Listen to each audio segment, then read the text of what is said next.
We begin with the ongoing Lori Vallow Daybell trial, which has entered its second day of testimony, which had to come to a bit of an abrupt end because of the defendant's emotional state. So there are some going ons in this Lori Vallow trial in relation to the death of her children as part of this cult murder thing that is very complicated factually with all the different people involved and different connections of things, but things are proceeding for the Lori Vallow trial.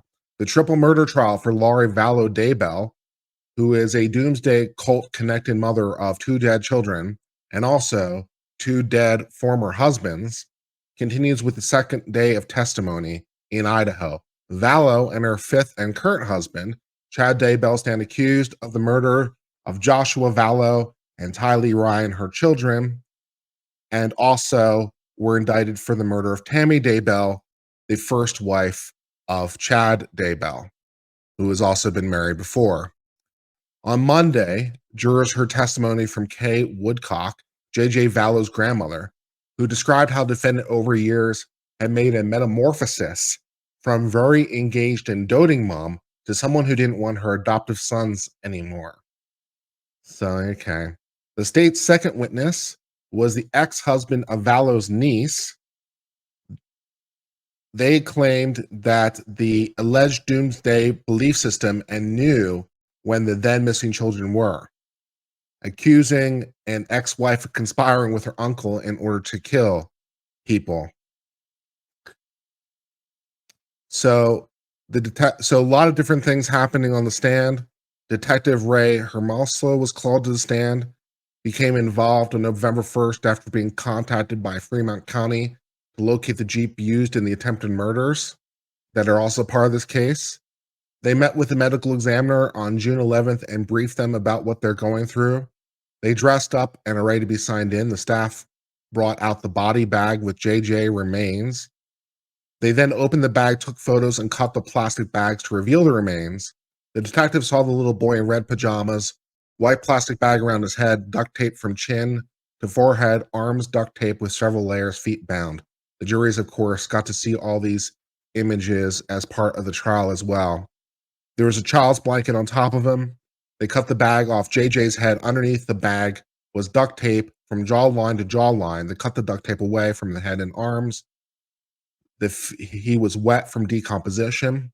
He had a pull-up diaper and bruising on the arms. After the autopsy photos, the pathologist brought in Tylee's remains, undid the body bag, and the pathologist said there wasn't anything they were going to do that evening, so they left and came back the next day. And they showed the autopsy photos, which caused some problems. Jurors became emotional, with some crying from the graphic details. So the photos that were shown also show the pet cemetery and fire pit, soil showing different as they dug, close-up of tissues and bone, melted green bucket with flesh and bone that are contained organs that were not completely burnt, shown a close-up of a skull. The smell was so bad they could only work for a few minutes at a time because of the decomposition. They also found part of the jawbone under the bucket. As they tried to remove the flesh from the soil, they dug deeper and also found teeth.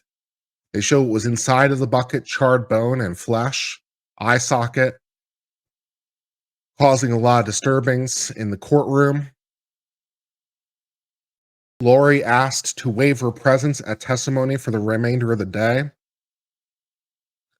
Said it was emotional for her and she remains in an emotional state. So the defendant asked for permission not to be present at her own trial, but the judge denied that request. So that is basically all the things that happened in the trial so far. So a lot of interesting details, a lot of graphic photos already in place, the jury already seeing autopsy photos and hearing descriptions of the bodies and the remain and how they were found. So a lot of graphic details. A lot of problems for the jury, and the defendant herself requested permission to not be present because of the graphic nature of things. So things are already off to a very sort of disturbing start here with Laurie Vallow in the trial, and so that is all the things that are happening relating to that.